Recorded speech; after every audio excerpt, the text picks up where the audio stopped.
Hola a todos, en el día de hoy mis compañeros y yo estaremos hablándoles sobre las leyes de Kepler y la ley de gravitación universal. En la actualidad le reconocemos la autoría de la ley de la gravitación universal a Isaac Newton, pero en realidad todos estos conocimientos astronómicos y experimentos se deben al trabajo de muchos físicos anteriores, como lo son Eudoxo de Cínido, Aristóteles, Aristarco de Samos, Claudio Ptolomeo, Nicolás Copérnico, Tycho Brahe, entre otros. Por esta razón, hoy conoceremos antecedentes de estos protagonistas. Comenzaremos con Eudoxo. Eudoxo fue un astrónomo y matemático griego que realizó importantes aportaciones en el campo de la geometría y expuso la primera explicación sistemática de los movimientos del Sol, la Luna y los planetas. Eudoxo nació en Cimno, en lo que actualmente es Turquía. Fue discípulo del filósofo Arquitas y estudió con Platón durante un breve periodo de tiempo. Fue el primero que propuso un universo en el que el Sol, la Luna, los planetas y las estrellas giraban en torno a la Tierra, siguiendo círculos perfectos. La Tierra era el centro del universo y el círculo era la figura geométrica perfecta. Otra opción no era válida para la perfección de los cielos. Aristóteles fue un filósofo y científico griego que comparte junto a Platón y Sócrates la distinción de ser filósofos más destacados de la antigüedad. Este consideraba la existencia de dos mundos, el mundo celeste, lugar de perfección y movimientos eternos y circulares, y el mundo sublunar o terrestre, de objetos corruptibles e imperfectos. Además, formuló la teoría geocéntrica. La Tierra se encontraba inmóvil en el centro, mientras a su alrededor giraba el Sol con otros planetas, mejorada por Ptolomeo. Esta teoría obtuvo un vigor hasta el siglo XVI. Este modelo estaba desafiando el modelo de Eudoxo, que era el más aceptado en la época. Aristarco de Samos fue un astrónomo griego quien determinó que el Sol era mucho más grande que la Tierra, viendo cómo la sombra de la Tierra se desplazaba sobre el disco de la Luna durante los eclipses. Su obra conocida sobre las dimensiones y de las distancias del Sol y la Luna. Y para estas observaciones partió de un modelo geocéntrico, donde el Sol y la Luna son esféricos. Esta propuesta no fue reconocida porque relegaba al hombre a un segundo plano.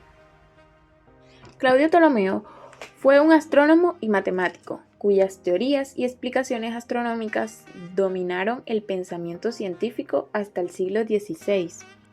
Las ideas básicas de su modelo geocéntrico, en donde creía que la Tierra, el Sol, la Luna y los planetas giraban todos alrededor de un fuego central, oculto por una contratierra interpuesta, fallaba en explicar el movimiento de Marte, que se veía como si tuviera un movimiento de retroceso. Creó el concepto de epiciclo. Cada objeto espacial se movía en pequeños círculos que a su vez orbitaba la Tierra. La primera y obra más famosa de Ptolomeo, el Almagestro, trata de diversos temas, como el movimiento de los planetas, una teoría lunar muy completa, la compilación de un valioso catálogo estelar y las detalladas descripciones del uso y construcción de instrumentos astronómicos como el astrolabio esférico y la regla paralaxis. Nicolás Copérnico fue un astrónomo polaco nacido en Torun. Este fue el creador de una teoría heliocéntrica basada en las teorías de Aristarco de Samos. El trabajo de Copérnico siguió todo el orden y la forma que utilizaba el Almagestro. Bajo todo ese modelo, escribió un verdadero tratado de astronomía y no un discurso filosófico sobre los movimientos de la Tierra. Cuando se publicó la primera obra de Copérnico sobre los giros de los cuerpos celestes que defendían el heliocentrismo, la Iglesia se opuso al modelo heliocéntrico, ya que contradecía las escrituras que mantenían a la Tierra como el centro de la creación de Dios. Tycho Brahe, astrónomo danés que realizó amplias y precisas mediciones astronómicas del sistema solar y de más de 700 estrellas. Brahe acumuló más datos que en todas las demás mediciones astronómicas que se hicieron hasta la invención del telescopio a principios del siglo XVII. Este sistemático observador del cielo quitó la inmutabilidad de los cielos, que son fenómenos estelares. Tiene un modelo geocéntrico heliocéntrico. La Tierra estaba en el centro del universo, pero con los planetas girando en torno al Sol. Es un modelo de transición políticamente correcto. En su trabajo siguió los planetas y 777 estrellas visibles. Reportó supernovas, una de las cuales fue nombrada por la NASA en su honor, junto con un cráter, y además determinó la precesión de Marte con exactitud. Kepler fue un astrónomo, matemático y astrofísico alemán del siglo XVII, reconocido por sus aportes a la ciencia y por ser uno de los primeros en utilizar el método científico moderno. Nació en Wels-Darmstadt, Alemania, el 27 de diciembre de 1571. Desde pequeño mostró interés por la matemática y la astronomía. En 1591 ingresó a la Universidad de Tubinga, donde estudió matemáticas, teología y astronomía. En 1594, Kepler se convirtió en asistente del astrónomo danés Tycho Brahe, quien le proporcionó una gran cantidad de datos sobre las posiciones de los planetas. Kepler utilizó estos datos para desarrollar sus 3 leyes de movimiento planetario que revolucionaron completamente la astronomía. La influencia de Johannes Kepler en la ciencia ha sido profunda y duradera. Sus 3 leyes de movimiento planetario, publicadas en su obra Astronomia Nova en 1609, revolucionaron la comprensión del universo y sentaron las bases de la astronomía moderna. Las leyes de Kepler demostraron que los planetas no se mueven en órbitas circulares perfectas, como se creía anteriormente, sino en órbitas elípticas, con el Sol en uno de sus focos. También demostraron que los planetas se mueven más rápido cuando están más cerca del Sol y más lento cuando están más lejos. Estos descubrimientos fueron fundamentales para el desarrollo de la teoría de la gravitación universal de Isaac Newton, que explicó que las fuerzas que mantienen a los planetas en órbita alrededor del Sol. Además de sus contribuciones a la astronomía, Kepler fue muy importante filósofo y teólogo. Creía que la armonía y la belleza del universo eran una manifestación de la voluntad de Dios. Su obra Amor Mundi, publicada en 1619, explora la relación entre la música y el movimiento de los planetas. La influencia de Kepler se puede ver en muchas áreas de la ciencia, incluyendo la astronomía, la física, la matemática y la filosofía. Sus descubrimientos han ayudado a los científicos a comprender mejor el universo y su lugar en él. Los primeros astrónomos. Nicolás Copérnico fue un astrónomo polaco en el siglo XVI que propuso el modelo heliocéntrico del universo, en el que la Tierra y los demás planetas giran alrededor del Sol. Este modelo sustituiría el modelo geocéntrico que se había aceptado durante siglos, en que la Tierra estaba en el centro del universo y los demás planetas giraban a su alrededor. Galileo Galilei fue un astrónomo, físico y matemático italiano del siglo XVII. Utilizó el telescopio para realizar importantes observaciones astronómicas. Fue el primero en observar los anillos de Saturno, las manchas solares y las lunas de Júpiter. También fue el primero en demostrar que la Tierra gira alrededor del Sol. Johannes Kepler, un astrónomo, matemático y astrofísico alemán del siglo XVII, fue el primero en formular las 3 leyes de movimiento planetario que describen el movimiento de los planetas alrededor del Sol. Estas leyes fueron fundamentales para el desarrollo de la astronomía moderna. Isaac Newton, un físico, matemático y astrónomo inglés del siglo XVII, es considerado como uno de los científicos más importantes de la historia. Newton formuló la ley de la gravitación universal, que explica que la fuerza mantiene a los planetas en órbita alrededor del Sol y los satélites en órbita alrededor de los planetas.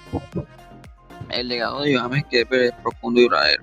Sus 3 leyes de movimiento planetario, publicadas en su obra Astronomia Nova en 1609, revolucionaron la comprensión del universo y sentaron las bases de la astronomía moderna.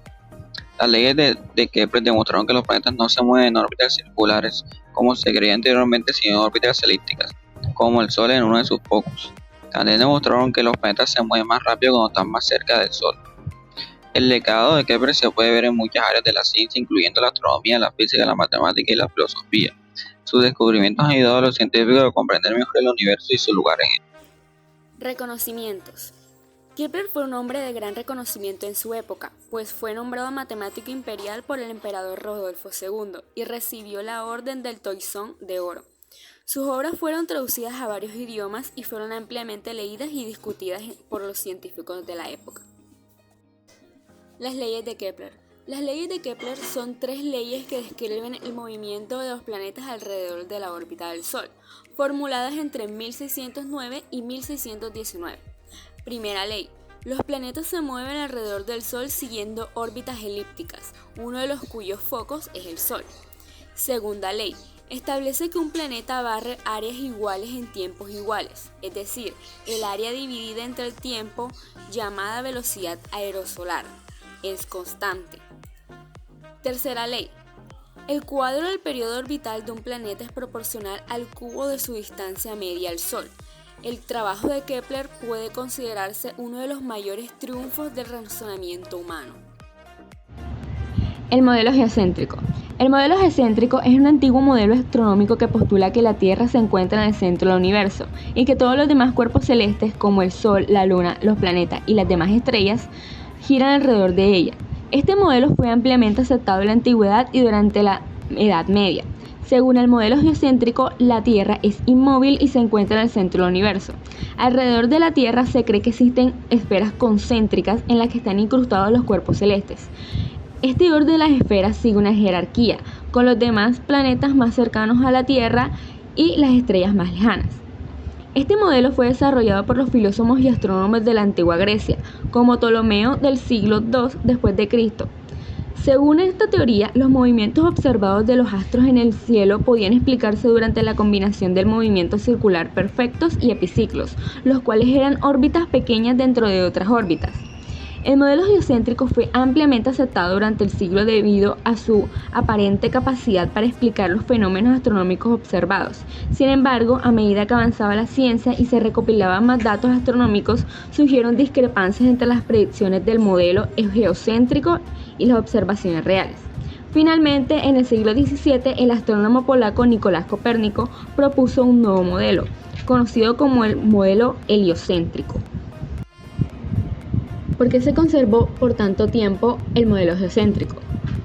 El modelo geocéntrico duró mucho tiempo porque era un modelo demasiado aceptado, sobre todo porque tenía sus bases en los preceptos de Aristóteles. No existía una tecnología avanzada para realizar observaciones astronómicas para evidenciar que este modelo era erróneo.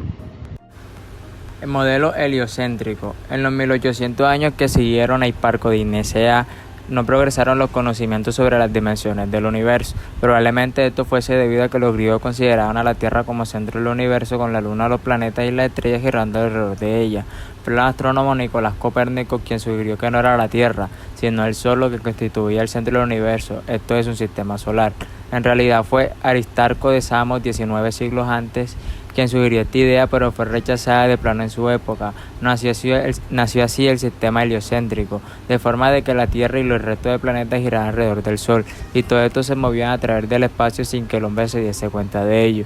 Los planetas dejaron de pasar de ser 7 a 6, ya que la Luna dejó de ser un planeta de girar alrededor del Sol para hacerlo alrededor de la Tierra, y así pasar a llamarse satélite. El Sol también dejó de ser un planeta para constituir un centro inmóvil, de modo que el sistema copernicano empezó a abrirse paso en la astronomía del momento, ya que así había comprendido que la teoría geocéntrica estaba presentada muchísimos defectos. El sistema heliocéntrico dio resultados más precisos y simplificados a la matemática, pero Copérnico pensaba que las órbitas de los planetas eran circunferenciales perfectas, por lo que los problemas continuaban. No fue hasta 1609 que se establecieron por fin un modelo exacto que Johannes Kepler, astrónomo alemán, estudió las observaciones de Brahe, astrónomo danés, realizó sobre las disposiciones de Marte. De esta forma, Kepler descubrió que la única forma geométrica que concordaba con las observaciones de Brahe era el eclipse, demostrando que el Sol se encontraba en uno de los focos de la órbita de Marte. Más adelante se comprobó que este descubrimiento servía para todos los planetas y también para la Luna. Kepler concluyó que la distancia media entre cualquiera de los planetas y el Sol guardaba una relación matemática muy sencilla. Con el tiempo ese planeta tardaba en dar vuelta completa alrededor del Sol. Calculaba el tiempo que el planeta tardaba en describir una vuelta completa alrededor del Sol no era fácil, y comparando unos con otros era sencillo calcular la distancia de cada planeta. De esta forma se pudo hacer un modelo más preciso del planeta solar.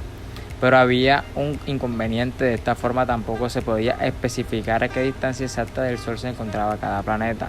Comparando el tiempo de evolución de los planetas, como muchos, podía decirse que un planeta se encontraba 2 veces más lejos del Sol que otro. Por ejemplo, se había encontrado el modelo, pero faltaba la escala sobre lo que estaba construido ese modelo. Aún así, el modelo dio muchas ideas sobre el tamaño del sistema solar, ya que sabía que Saturno, el planeta más alejado del conocimiento por los griegos y por Kepler mismo, se encontraba 10 veces más lejos que el Sol que la Tierra. Si se hubiese puesto a calcular la distancia entre la Tierra y cualquier planeta, encontraría la escala y podría calcularse así la distancia de todos los planetas. Era necesario calcular correctamente una distancia planetaria.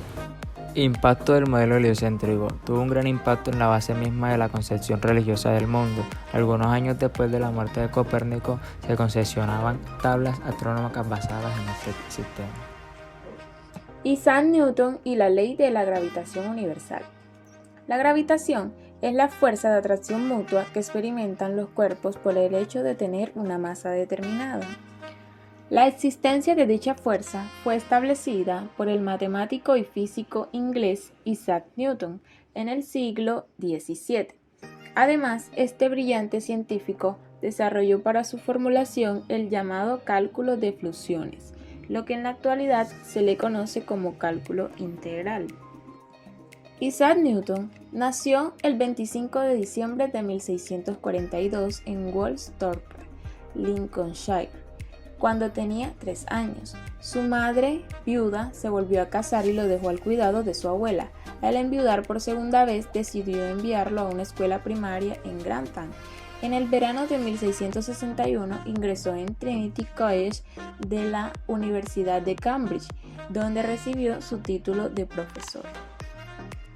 Durante esa época, se dedicó al estudio e investigación de los últimos avances en matemáticas y a la filosofía natural. Casi inmediatamente realizó descubrimientos fundamentales que le fueron de gran utilidad en su carrera científica. También resolvió cuestiones relativas a la luz y a la óptica, formuló las leyes del movimiento y dedujo a partir de ellas las que conocemos como ley de la gravitación universal. Isaac Newton descubrió la fuerza de gravedad como la propiedad que tiene un cuerpo con masa de atraer a otro cuerpo, es decir, todos los cuerpos por el simple hecho de tener masa se atraen. A través de diversos estudios, Newton enunció la ley de gravitación universal, estableciendo que la fuerza con que se atraen dos cuerpos es directamente proporcional al producto de sus masas, dividiendo entre el cuadrado de la distancia que hay en ellos. Matemáticamente, esta ley se expresa así, en donde F es la fuerza de atracción y se expresa en Newton, M1 y M2 es la masa de los cuerpos en kilogramos, R es la distancia de separación entre los cuerpos en metros y G es la constante de gravitación universal. Esto quiere decir que mientras más masa tenga un cuerpo, mayor será la fuerza de atracción que ejerce. Y mientras más cercanos estén dos cuerpos, mayor será su fuerza de atracción.